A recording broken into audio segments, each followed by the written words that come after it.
Olá, alunos! Sejam bem-vindos ao canal da Astra Educa. Vamos iniciar mais uma disciplina fundamental para o cargo de engenheiro civil: Materiais e Tecnologia da Construção. E o primeiro capítulo será sobre materiais de construção, um tema essencial porque todo projeto, obra e análise estrutural depende diretamente do conhecimento dos materiais disponíveis, suas propriedades, limitações e aplicações. Materiais de construção. Roteiro completo. Quando falamos em materiais de construção, estamos nos referindo a todos os elementos utilizados para erguer, estruturar, revestir, proteger e finalizar uma obra.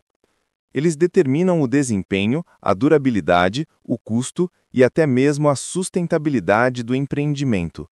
Por isso, o engenheiro deve dominar suas características físicas, químicas e mecânicas. Vamos analisar os principais grupos de materiais. 1. Materiais inorgânicos naturais. São materiais extraídos diretamente da natureza, usados com pouca modificação. 1.1. Areia. Material granular, originado da fragmentação de rochas. Classificada pelo tamanho dos grãos, fina, média e grossa.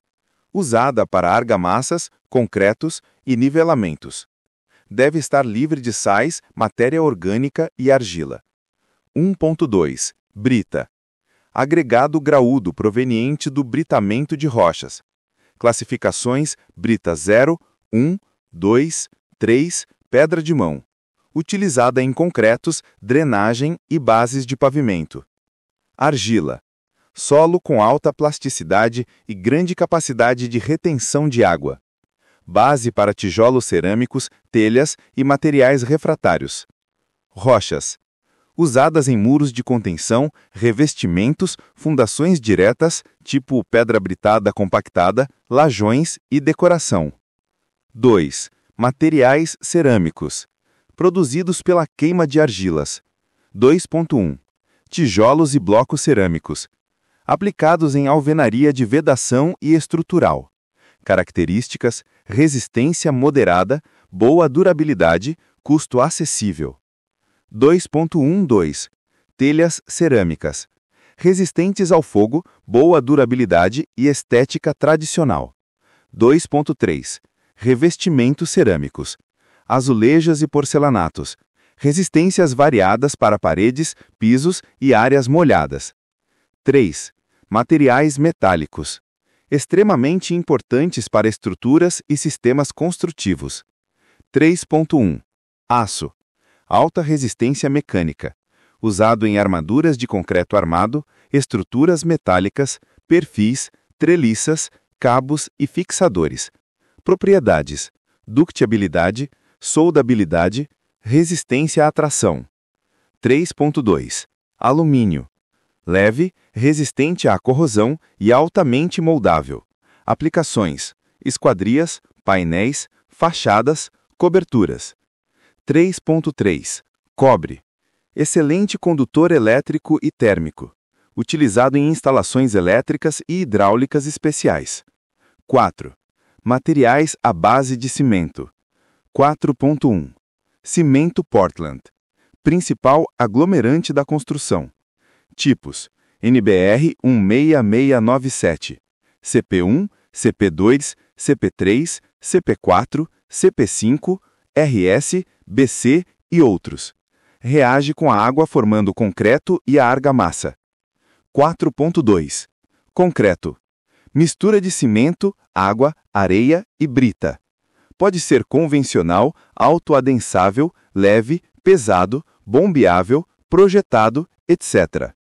4.3. Argamassas. Mistura de cimento, areia e água, pode receber aditivos. Usada para assentamento, reboco e revestimentos diversos. 5. Materiais poliméricos. 5.1. PVC. Tubos de água fria, esgoto, eletrodutos, perfis de janela. 5.2. Polietileno e polipropileno. Aplicados em tubulações especiais, embalagens e impermeabilização. 5.3. Policarbonato e acrílico. utilizados em coberturas translúcidas, fachadas e proteção. 6. Materiais madeireiros. 6.1. Madeira natural.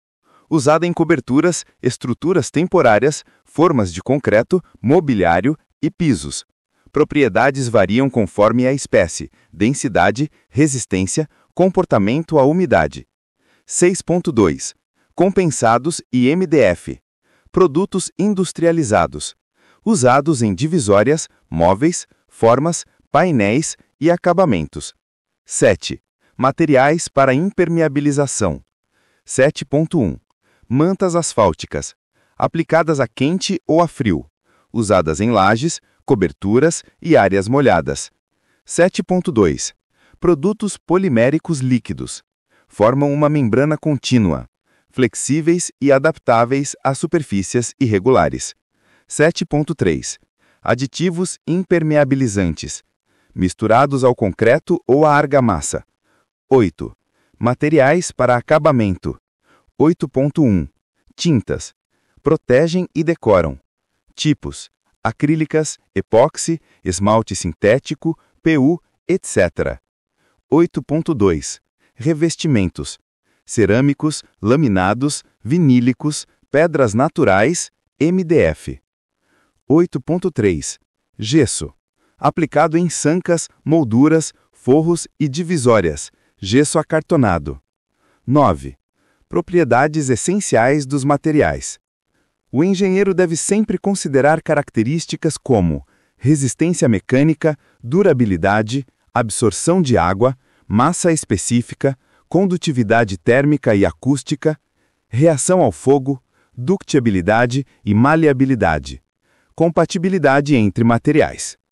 Essas propriedades determinam o desempenho e a vida útil de cada elemento da obra. Dando continuidade, o próximo capítulo é Controle Tecnológico, um tema fundamental dentro de materiais e tecnologia da construção, porque garante que todos os materiais e serviços executados na obra atendam aos requisitos de desempenho, segurança, qualidade e durabilidade. O engenheiro civil precisa dominar esse assunto, já que é responsável por especificar, monitorar e validar a conformidade de tudo o que é utilizado e produzido no canteiro. Controle tecnológico, roteiro completo. Quando falamos em controle tecnológico, estamos nos referindo ao conjunto de procedimentos realizados para verificar se materiais e serviços atendem às normas técnicas, aos projetos e às condições esperadas de desempenho. Ele envolve ensaios, inspeções, amostragens, registros e acompanhamento sistemático. Esse controle ocorre desde a entrada do material no canteiro até a fase de execução e entrega da obra. 1. Objetivos do controle tecnológico: garantir a qualidade dos materiais utilizados, evitar desperdícios, retrabalhos e falhas de execução, assegurar o atendimento às normas técnicas, especialmente às NBRs da ABNT, certificar que a obra terá durabilidade, segurança e desempenho adequado, validar processos construtivos e verificar se estão dentro dos parâmetros especificados, controlar a variabilidade dos materiais e dos processos. 2. Etapas do controle tecnológico. O controle é dividido em 3 fases. 2.1. Controle de recebimento. Realizado quando o material chega à obra. Verifica documentos, notas fiscais, certificados e se o produto está conforme o especificado. Exemplo: checar o tipo de cimento, lote, data de fabricação, se os agregados estão limpos, se a madeira veio com umidade adequada, entre outros. 2.2. Controle de processo. Feito durante a execução dos serviços. Inclui inspeção visual, conferência de medidas, verificação de prumos e níveis, temperatura da concretagem, slump test, etc. Tem o objetivo de impedir que erros continuem e se tornem retrabalhos. 3. Controle de produto final. Realizado após a execução do serviço. Avalia se o resultado alcançou o desempenho desejado. Exemplos: resistência final do concreto, estanquiedade das instalações, aderência dos revestimentos. 3. Controle tecnológico de materiais. 3.1. Concreto. É um dos materiais com maior quantidade de ensaios normatizados. Principais controles incluem slump test para verificar a consistência, corpos de prova para medir resistência à compressão, controle da temperatura do concreto, controle da umidade dos agregados, verificação da dosagem em central dosadora. Normas importantes: NBR 5738, NBR 5739, NBR 12665. 3.2. Argamassas. Os controles verificam a trabalhabilidade, teor de água, resistência à compressão, aderência, granulometria da areia. 3.3. Aço para armaduras. Ensaios verificam limite de escoamento, resistência à tração, alongamento, dobramento. Norma relevante: NBR 7480. 3.4. Madeira. Controle de umidade, classificação visual da peça, nós, curvaturas e rachaduras, tratamento contra fungos e insetos. 3.5. Solo. Testes fundamentais incluem ensaios de compactação, Proctor, teor de umidade, granulometria, limites de Atterberg, ensaios de capacidade de suporte, CBR. 4. Controle tecnológico de serviços. 4.1. Alvenaria. Verificação do prumo, nível e alinhamento. Conferência da espessura das juntas. Aderência entre argamassa e bloco. 4.2. Concretagem. Forma, escoramento e armaduras conferidas antes da concretagem. Controle de lançamento, adensamento e cura. 4.3. Revestimentos. Verificação de descolamentos, ocos, aderência e planeza. 4.4. Impermeabilização. Testes de estanqueidade, conferência de sobreposições e detalhes de rodapés e ralos. 5. Documentação do controle tecnológico. O engenheiro precisa registrar tudo de forma organizada, incluindo relatório de ensaios, certificados de materiais, fichas de recebimento, planilhas de acompanhamento, anotações técnicas e fotografias de execução. Essa documentação é essencial para auditorias, fiscalização e comprovação da qualidade. 6. Importância do controle tecnológico na engenharia moderna. Ele é fundamental para garantir segurança estrutural, reduzir custos ao evitar retrabalhos, aumentar a vida útil da obra, atender às normas e legislações vigentes, demonstrar profissionalismo e responsabilidade técnica, proteger o engenheiro legalmente. Dando continuidade, vamos agora falar sobre tecnologia das construções, um tema essencial para qualquer profissional que atua nas obras, inspeções e acompanhamento técnico. Tecnologia das construções. A tecnologia das construções envolve o estudo, o desenvolvimento e a aplicação de métodos, técnicas e processos que permitem executar obras de forma mais eficiente, segura e econômica. Aqui, o foco é entender como cada etapa da construção pode ser planejada, organizada e executada utilizando o que há de mais adequado em termos de materiais, equipamentos e procedimentos. Quando falamos de tecnologia aplicada à construção, estamos tratando de tudo aquilo que contribui para melhorar o desempenho da obra, desde a escolha dos materiais, passando pela logística do canteiro, até o uso de maquinário moderno e técnicas que reduzam custos, aumentem a produtividade e garantam qualidade. Uma parte muito importante da tecnologia das construções é o planejamento. Antes de qualquer serviço começar, é necessário analisar o projeto, identificar as necessidades de mão de obra, de insumos e de equipamentos, prever prazos e riscos e estabelecer a melhor sequência construtiva. Um bom planejamento evita retrabalhos, desperdícios e atrasos, 3 vilões clássicos das obras. Outro ponto fundamental é a padronização dos processos. Quando a equipe segue um procedimento bem definido, o resultado se torna mais previsível, mais seguro e mais rápido. Isso inclui desde técnicas de escavação até procedimentos de concretagem, montagem de formas, armação, pintura e acabamento. A tecnologia das construções também envolve o uso de equipamentos e ferramentas adequadas. Um simples exemplo: utilizar uma betoneira, uma bomba de concreto ou uma régua vibratória pode melhorar drasticamente a qualidade e a produtividade em serviços de concreto. Em serviços mais avançados, entram as tecnologias modernas, como drones para inspeções, softwares BIM, sensores de monitoramento e maquinário automatizado. Além disso, sempre buscamos soluções que melhorem o desempenho das edificações. Isso inclui técnicas para aumentar a durabilidade, reduzir patologias, melhorar o conforto térmico e acústico, otimizar o consumo de energia e até empregar sistemas construtivos inovadores. Em resumo, tecnologia das construções é a união de conhecimento técnico, planejamento, métodos eficientes e uso inteligente de materiais e equipamentos. Quanto mais domínio o profissional tem desses elementos, maior é a qualidade final da obra, menor o custo e maior a segurança para todos. Dando continuidade, agora vamos aprofundar um tema crucial para engenheiros civis que atuam em obras: instalações provisórias e canteiros de obras.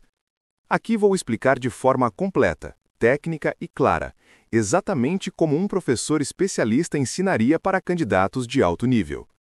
Instalações provisórias e canteiros de obras. As instalações provisórias e o planejamento do canteiro de obras são componentes fundamentais para garantir eficiência, segurança, produtividade e organização durante a execução de qualquer empreendimento. Embora sejam provisórias, seu impacto é totalmente permanente no desempenho da obra. 1. Planejamento do canteiro de obras. O ponto de partida é o planejamento. Antes de montar qualquer estrutura física, o engenheiro deve analisar dimensão e topografia do terreno, acessos externos e internos, fluxo de materiais e equipamentos, localização das frentes de trabalho, segurança e ergonomia, condições ambientais, logística de recebimento e estocagem. O objetivo é reduzir deslocamentos, evitar interferências e garantir que pessoas, materiais e máquinas circulem com eficiência. Um canteiro bem planejado pode reduzir custos, minimizar desperdícios e aumentar a produtividade em até 30%, segundo estudos da construção civil. 2. Instalações provisórias. As instalações provisórias são todos os elementos montados temporariamente para permitir o funcionamento seguro e organizado da obra. 2.1. Escritórios e áreas administrativas. Esses espaços devem atender às normas de ergonomia e ao conforto térmico e acústico, sendo utilizados para coordenação da obra, reuniões com equipes, análise de projetos, controle de materiais e documentação. Podem ser construídos em alvenaria leve, madeira, contêineres ou módulos pré-fabricados. 2.2. Almoxarifado. Área destinada ao armazenamento e controle de insumos. Deve ser ventilado, protegido da umidade, organizado com prateleiras e zoneamento, de fácil acesso para caminhões e equipes. Materiais sensíveis, como cimento, tintas, EPIs e materiais elétricos, exigem ambientes específicos. 2.3. Depósitos de materiais. Separados por categoria para evitar contaminações e perdas. Agregados, areia, brita, madeira e formas, aço, tubulação, componentes de alvenaria. A disposição deve seguir o fluxo da obra, minimizando movimentações desnecessárias. 2.4. Áreas de vivência, NR18. Obrigatórias, contemplam vestiário, sanitários, refeitório, área de descanso, enfermaria, dependendo do porte da obra. Essas instalações garantem condições mínimas de dignidade e proteção ao trabalhador. 2.6. Instalações elétricas provisórias. Devem seguir rigorosamente as normas NBR 5100, instalações elétricas de baixa tensão, NR10, segurança em eletricidade. Incluem quadros de distribuição protegidos e identificados, aterramento eficiente, cabos adequados e protegidos, alimentação de equipamentos pesados, circuitos exclusivos para iluminação e força. Erros nas instalações provisórias são um dos maiores causadores de acidentes graves na construção civil. 2.6. Instalações hidrossanitárias provisórias. Envolvem fornecimento de água potável para consumo e produção, rede de esgoto dos sanitários e refeitórios, pontos de água distribuídos estrategicamente e sistemas de drenagem para evitar alagamentos no canteiro. A drenagem é especialmente importante em obras com movimentação de solo. 3. Layout do canteiro. O layout deve ser elaborado com foco em fluxo de trabalho. Materiais devem entrar no canteiro, serem descarregados, estocados e utilizados com mínimo de retrabalho. Separação de áreas, para evitar acidentes e melhorar a organização. Áreas administrativas, áreas de uso comum, armazenagem, oficinas, máquinas e equipamentos. Rotas de circulação e segurança. Um bom layout considera também a expansão futura do canteiro conforme a obra avança. 4. Acessos e circulações. O engenheiro deve projetar acessos para caminhões e carretas, locais de carga e descarga, rotas exclusivas para pedestres, faixas de segurança e sinalização, estacionamentos internos. Isso evita colisões, atropelamentos e bloqueios operacionais. 5. Oficinas e áreas de produção. Dependendo da obra, pode haver central de armação, central de formas, central de concreto, betoneira ou mini-usina, carpentaria, soldagem. Devem estar instaladas próximas às frentes de trabalho, mas sempre isoladas do fluxo de pessoas. 6. Segurança no canteiro. A segurança é um eixo estrutural do canteiro e segue normas como NR18, Condições e Meio Ambiente de Trabalho na Indústria da Construção, NR6, EPIs, NR12, Segurança em Máquinas e Equipamentos. Inclui sinalizações visíveis, controle de acesso, treinamentos, proteções coletivas, EPCs, plano de emergência, brigadas de incêndio. Um canteiro sem gestão de segurança aumenta drasticamente os riscos e os custos. 7. Sustentabilidade no canteiro.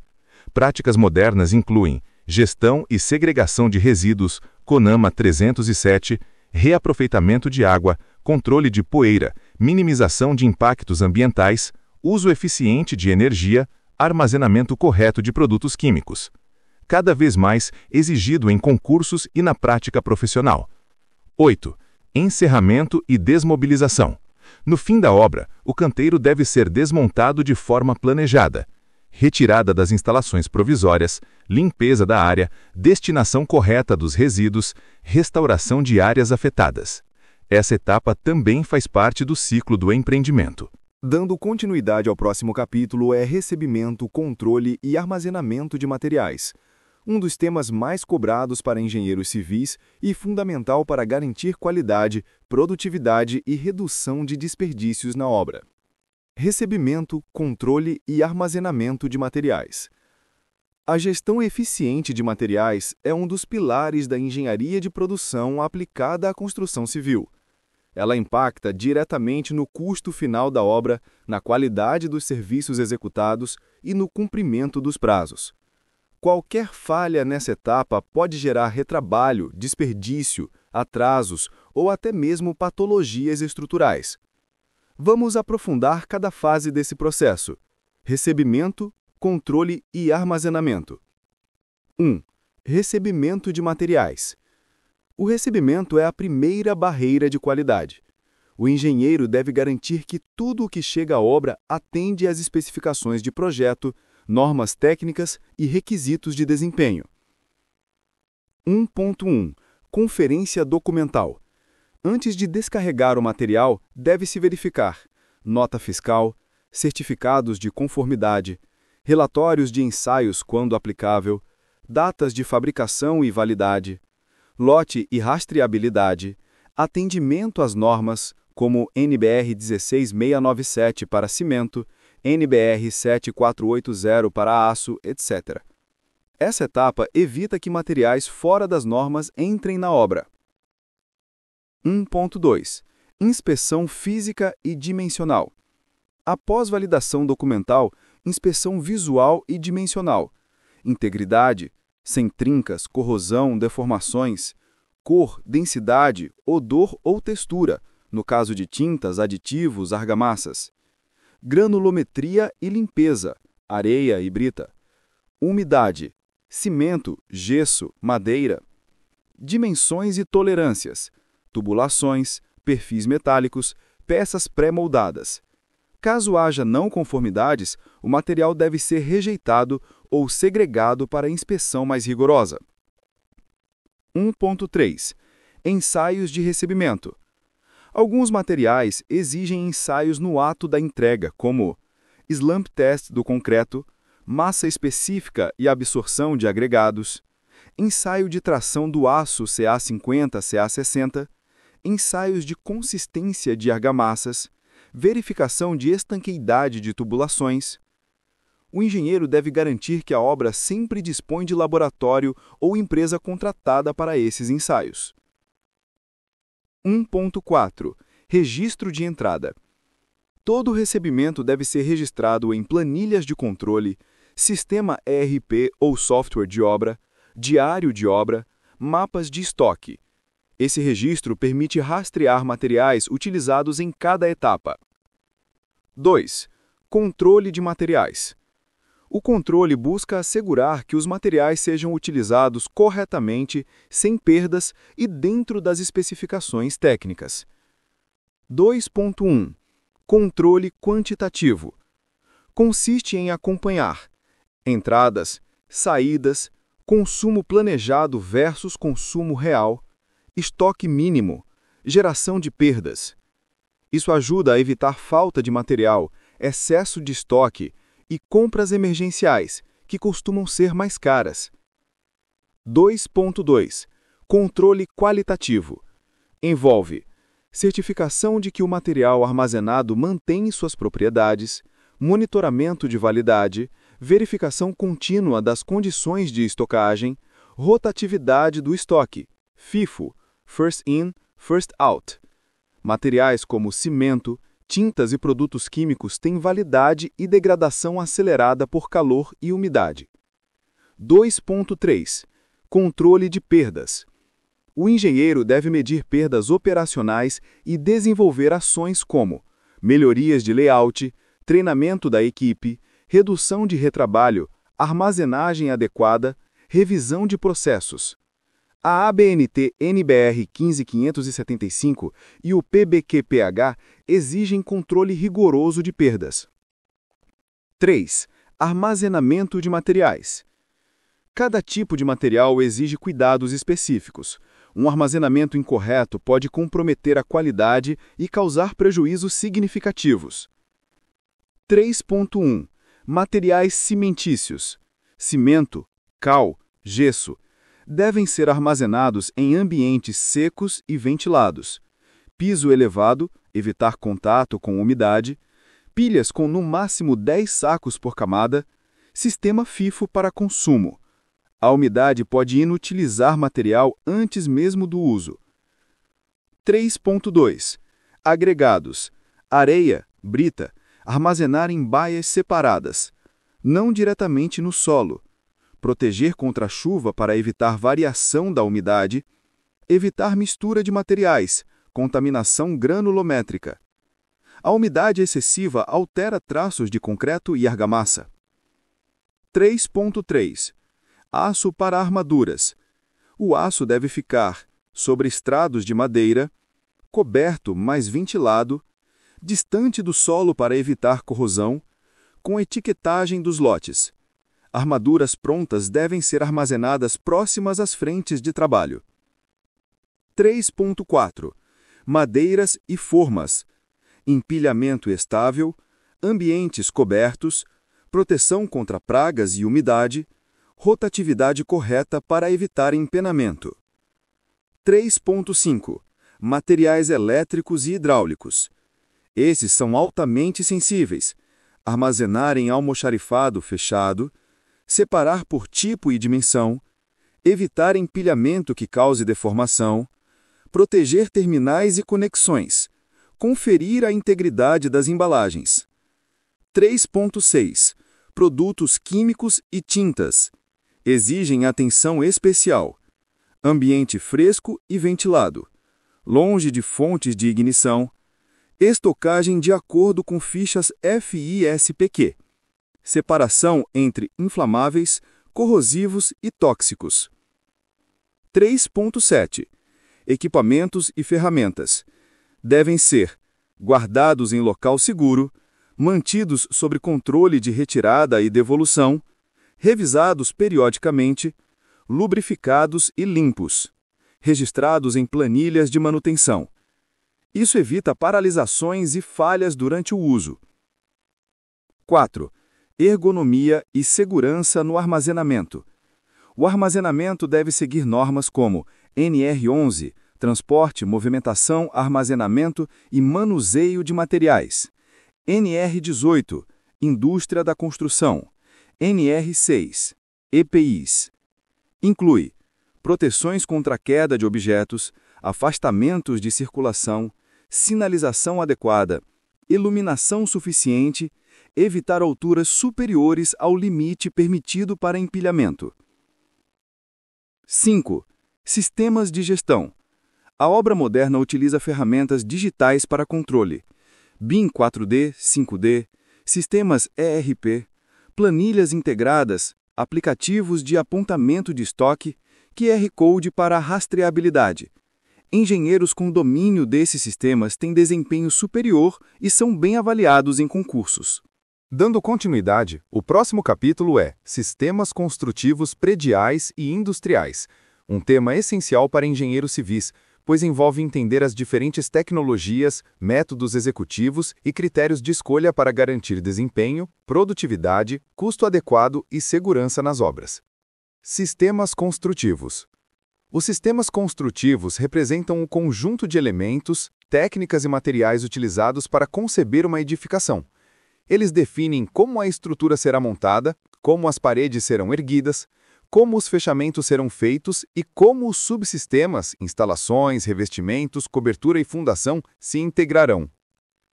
A escolha do sistema construtivo impacta diretamente prazo da obra, custo final, desempenho térmico e acústico, resistência estrutural, sustentabilidade e produtividade e mão de obra. Vamos analisar os principais sistemas utilizados tanto em edificações prediais quanto industriais. 1. Sistemas estruturais prediais. 1.1. Estrutura de concreto armado convencional. É o sistema mais utilizado no Brasil. Caracteriza-se pela execução de formas, armações, lançamento e adensamento do concreto. Vantagens: grande versatilidade arquitetônica, boa resistência ao fogo e ampla disponibilidade de mão de obra. Desvantagens: elevado tempo de execução e dependência das etapas de cura. 1.2. Concreto protendido. Utiliza cabos submetidos à tensão para melhorar o desempenho estrutural. Aplicações: grandes vãos, lajes lisas, estruturas de pontes e pavimentos de edifícios.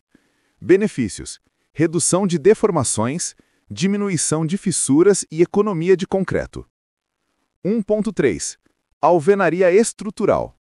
As paredes assumem a função estrutural. Características: utiliza blocos de concreto ou cerâmicos, permite execução rápida, reduz formas e armações, é muito usado em empreendimentos residenciais de múltiplos pavimentos. 1.4. Estruturas metálicas. Compostas por perfis metálicos laminados ou soldados. Vantagens: execução extremamente rápida, precisão dimensional, redução de peso, possibilidade de desmontagem. É comum em indústrias, galpões, shopping centers e edifícios corporativos. 1.5. Estruturas de madeira. Usadas principalmente em sistemas habitacionais leves, telhados, estruturas modulares industrializadas. Com a modernização, madeiras engenhadas como CLT e LVL ampliaram o uso para edifícios até de médio porte. 2. Sistemas de vedação e fechamentos. 2.1. Alvenaria de vedação. Pode ser em bloco cerâmico, bloco de concreto ou bloco sílico-calcário. Não tem função estrutural, mas influencia no desempenho térmico e acústico. 2.2. Drywall, ou gesso acartonado. Usado para divisões internas. Vantagens: rapidez, limpeza, facilidade de manutenção e bom desempenho quando executado corretamente. 2.3. Fechamentos em Light Steel Frame. Sistema industrializado com perfis metálicos leves e placas cimentícias. Benefícios: alta produtividade, baixo peso e excelente precisão. 2.4. Painéis pré-moldados ou pré-fabricados. Aplicados em sistemas industrializados. Podem ser painéis de concreto, painéis metálicos, painéis termoacústicos, usados em obras industriais e logísticas pela rapidez de montagem. 3. Sistemas construtivos industriais. A indústria exige sistemas de rápida montagem, alta resistência e grande capacidade de vencer vãos. 3.1. Galpões metálicos. O mais utilizado em parques industriais. Características: estruturas em pórticos, perfis laminados ou soldados, cobertura em telhas metálicas ou termoacústicas. Permitem grandes áreas livres, ideais para máquinas e linhas de produção. 3.2. Estruturas pré-moldadas de concreto. Muito empregadas em indústrias e centros logísticos. Componentes: pilares, vigas, lajes alveolares, painéis. Vantagens: montagem rápida, peças produzidas com controle tecnológico rigoroso, menos desperdício. 3.3. Sistemas industriais modularizados. Engloba containers, módulos habitacionais e estruturas pré-fabricadas. Aplicações: construção rápida de alojamentos, ampliações industriais, áreas administrativas temporárias. A modularização reduz tempo e gera menos resíduos. 3.4. Estruturas mistas aço-concreto. Combinam vigas metálicas e lajes de concreto. São muito eficientes em galpões, edifícios industriais multipavimentos e ambientes que demandam grandes vãos com rigidez elevada. 4. Sistemas de coberturas e envoltórias industriais. 4.1. Telhas metálicas e termoacústicas. As termoacústicas são compostas por camadas metálicas e núcleo isolante de PU, PIR ou EPS, garantindo isolamento térmico e acústico adequado. 4.2. Shed e lanternin. Usados para iluminação e ventilação natural em indústrias. Melhoram conforto ambiental e reduzem o consumo energético. 4.3. Fechamentos em PVC, alumínio e painéis isotérmicos. Aplicados principalmente em indústrias alimentícias, ambientes controlados e câmaras frias. Garantem higiene, isolamento e facilidade de limpeza. 5. Critérios de escolha do sistema construtivo.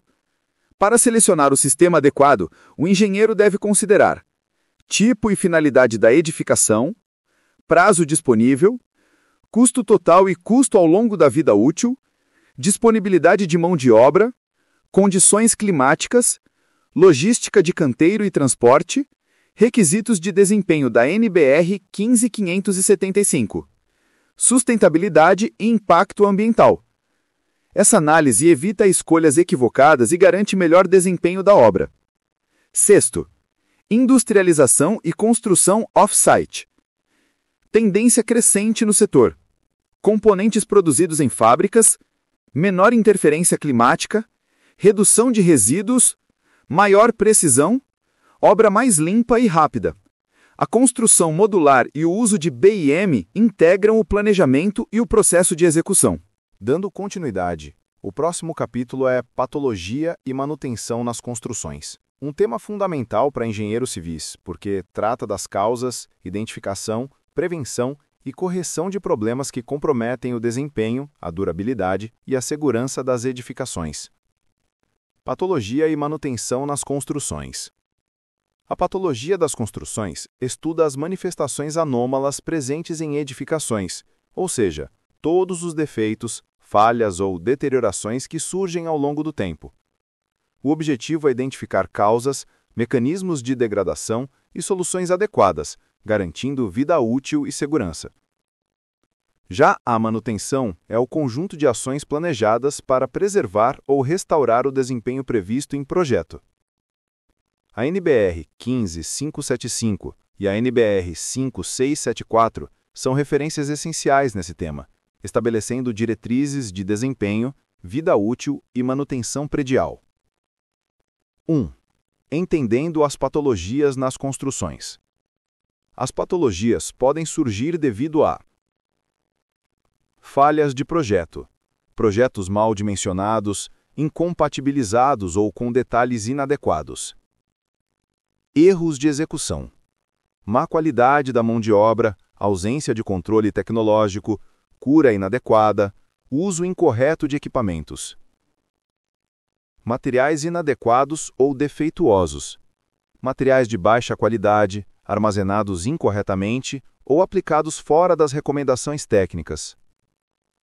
Condições ambientais, ação de agentes climáticos, ataques químicos, variações térmicas, umidade e processos de corrosão. Falta de manutenção. Edificações que não recebem manutenção preventiva tendem a apresentar falhas mais cedo. 2. Principais tipos de patologias por elemento da construção. 2.1. Estruturas de concreto. Algumas patologias típicas. Fissuras e trincas. Podem ser por retração, recalque, esforços excessivos ou erros executivos. Desagregação.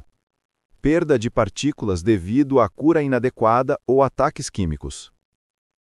Corrosão das armaduras, causada por carbonatação ou cloretos, levando ao desplacamento do cobrimento.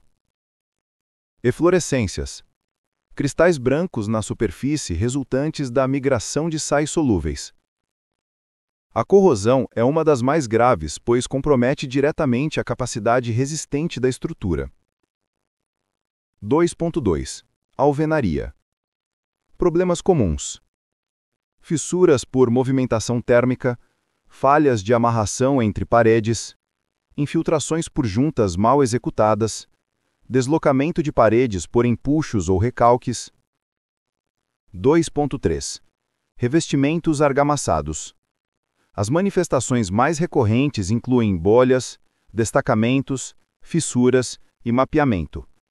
Infiltrações, descolamento cerâmico popularmente conhecido como estalo ou estufamento. Geralmente estão associados à falta de aderência, ausência de chapisco, espessura excessiva e falhas de cura. 2.4. Impermeabilização. Uma das áreas mais críticas da construção. Falhas comuns. Ausência de impermeabilização em áreas molhadas. Detalhes mal executados em ralos, rodapés e juntas. Materiais inadequados ao ambiente.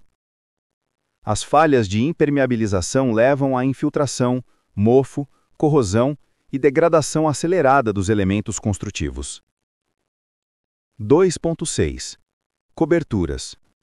Problemas típicos. Infiltração por telhas quebradas ou mal fixadas, problemas em cumieiras e rufos, deslocamento por ventos, envelhecimento de mantas térmicas. 2.7. Instalações hidrossanitárias. Patologias comuns. Vazamentos em conexões, obstruções, refluxo, ruídos hidráulicos, permeabilidade de tubulações antigas. Esses problemas podem comprometer revestimentos, lajes e paredes. 3. Métodos de diagnóstico das patologias. O diagnóstico exige análise técnica criteriosa. Entre os mais utilizados, 3.1. Inspeção visual. Primeira etapa, avaliando localização da patologia, extensão, possíveis causas aparentes. 3.2. Ensaios não destrutivos. Exemplos: esclerometria, ultrassom, pacometria, termografia, câmeras endoscópicas, permitem avaliar condições internas sem danificar o elemento. 3.3. Ensaios de laboratório. Para avaliação mais profunda. Análise química, determinação de resistência, teor de cloretos, porosidade. 3.4. Monitoramento. Fissurômetros, sensores e inspeções periódicas ajudam a acompanhar a evolução de problemas. 4. Principais causas e mecanismos de deterioração: umidade, infiltração, capilaridade, condensação.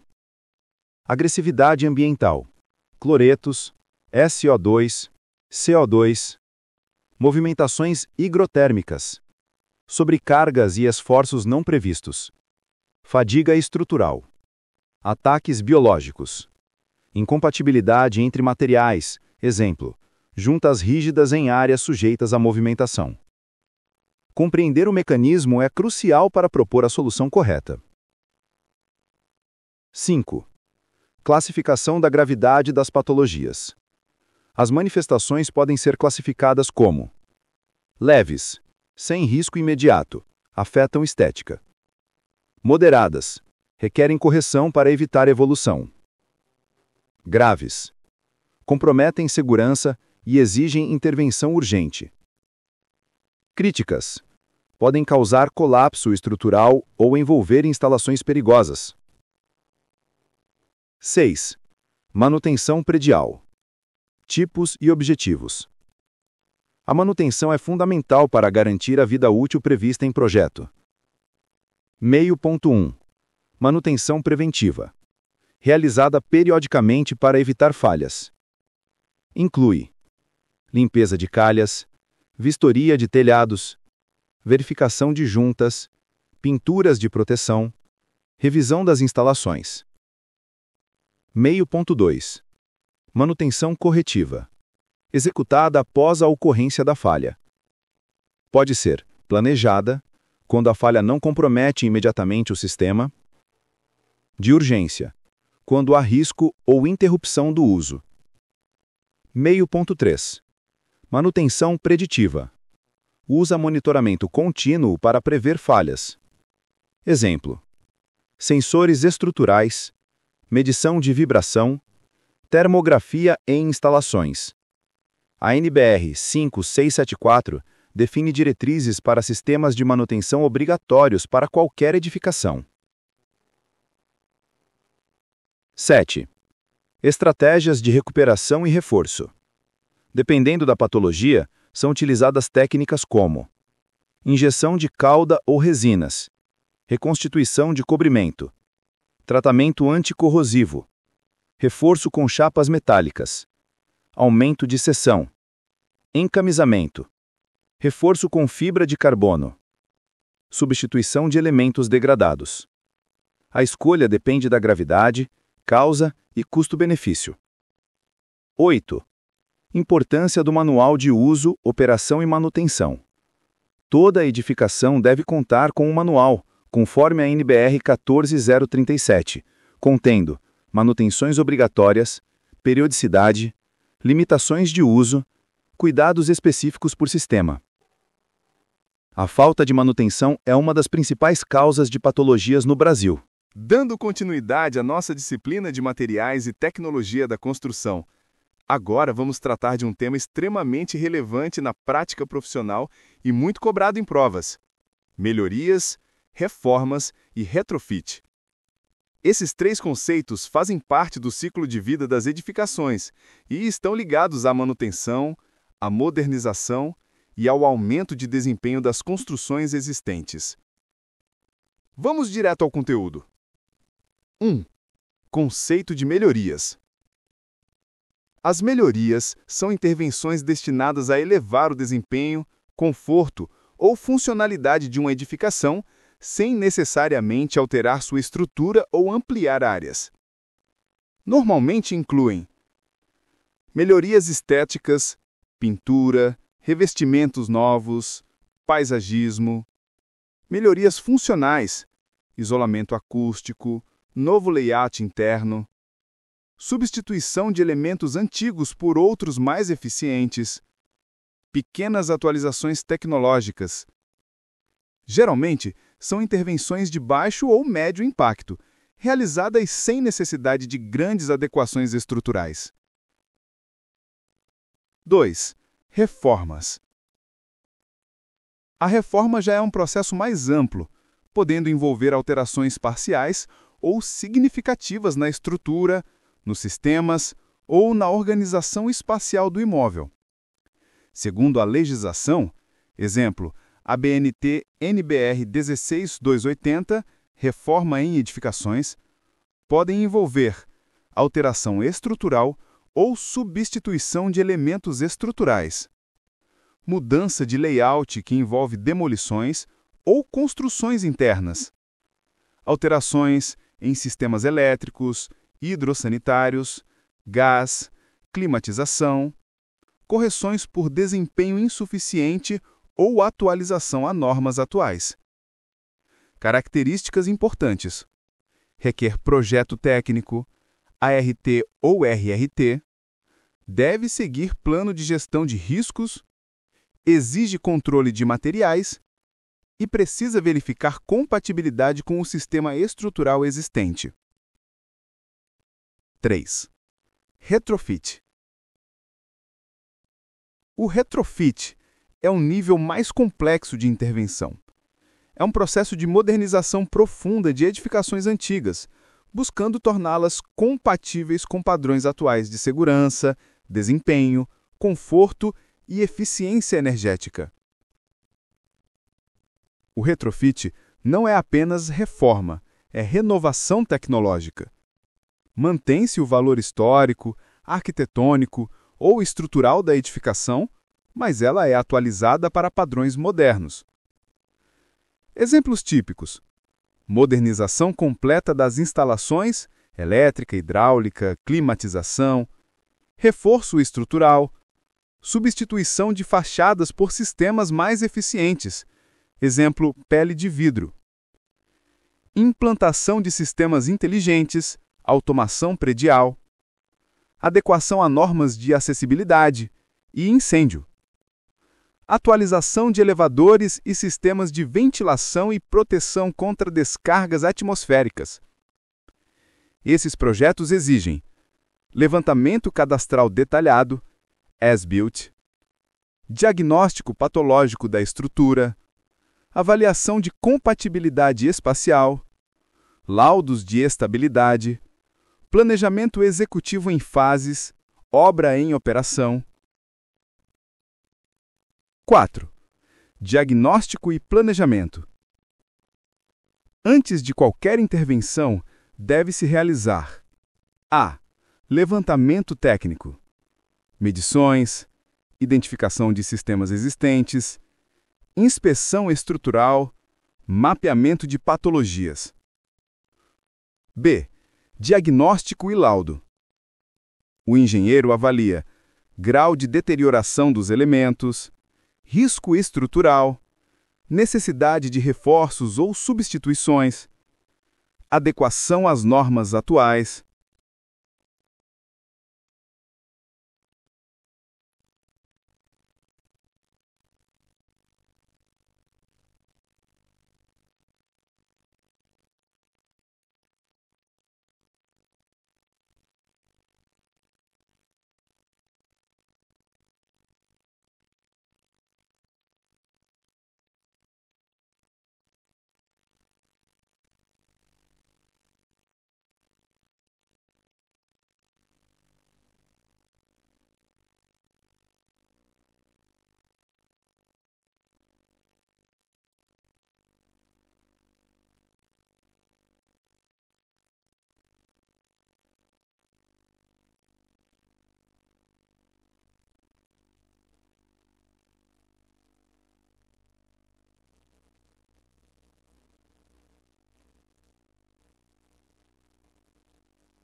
Dando continuidade à nossa disciplina de materiais e tecnologia da construção, agora vamos falar sobre um tema fundamental para qualquer engenheiro civil: resistência dos materiais. Esse campo da engenharia analisa como os materiais se comportam quando são submetidos a cargas, tensões, deformações e esforços diversos. É a base para o dimensionamento estrutural seguro. Vamos direto ao conteúdo. 1. O que é resistência dos materiais?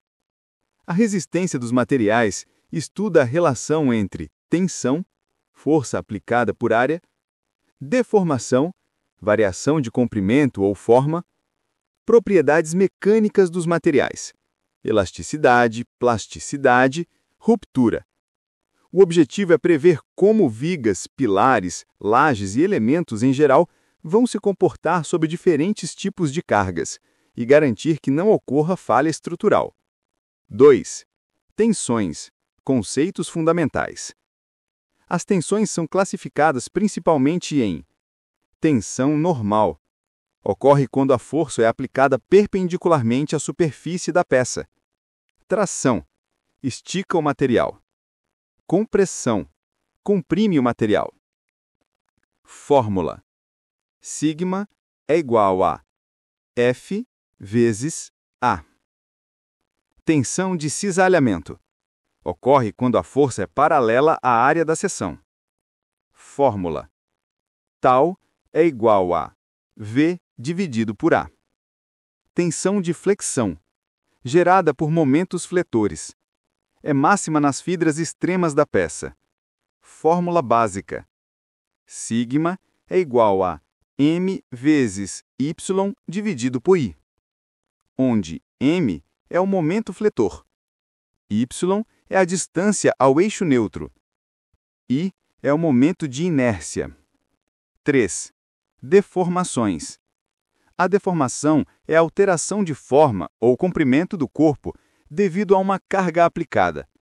A deformação linear é dada por epsilon é igual a ΔL dividido por L0, onde ΔL é a variação do comprimento e L0 é o comprimento inicial. A relação entre tensão e deformação no regime elástico é dada pela lei de Hooke. Sigma é igual a E vezes epsilon. E é o módulo de elasticidade, que representa a rigidez do material. Por exemplo, concreto. E é aproximadamente de 20 a 35 gigapascal. E aço. E é aproximadamente 200 gigapascal. 4. Propriedades mecânicas dos materiais. As principais propriedades estudadas são: A. Limite de proporcionalidade, onde a relação tensão-deformação ainda é linear. B. Limite de elasticidade, máxima tensão antes da deformação permanente. C. Resistência máxima, tensão máxima antes da ruptura. D. Ductilidade, capacidade de sofrer grandes deformações antes de romper. E. Tenacidade, energia absorvida até a ruptura. F. Fragilidade, ruptura com pouca ou nenhuma deformação plástica. Essas características definem como o material se comporta em situações reais. 5. Esforços internos. Os elementos estruturais estão sujeitos a esforços combinados: tração, compressão, flexão, cisalhamento, torção. Cada esforço gera um tipo distinto de tensão e exige verificação conforme as normas, como a NBR 6118 para concreto armado. 6. Estado plano de tensões. Em muitos casos, a peça está sob combinação de esforços. Os engenheiros utilizam círculo de Mohr para determinar tensões principais, planos principais, tensões máximas e mínimas. Essa análise é fundamental, por exemplo, no dimensionamento de elementos estruturais e na verificação de segurança. 7. Esbeldez, estabilidade e flambagem. Em peças comprimidas, como pilares, Além da resistência do material, é necessário avaliar risco de flambagem, esbeltez lambda, comprimento de flambagem KL. Peças esbeltas podem falhar por instabilidade antes mesmo de atingir a resistência do material. A fórmula clássica de Euler para a flambagem elástica é daqui para frente em outro contexto. PCr é igual a π² vezes E vezes I dividido por KL². 8.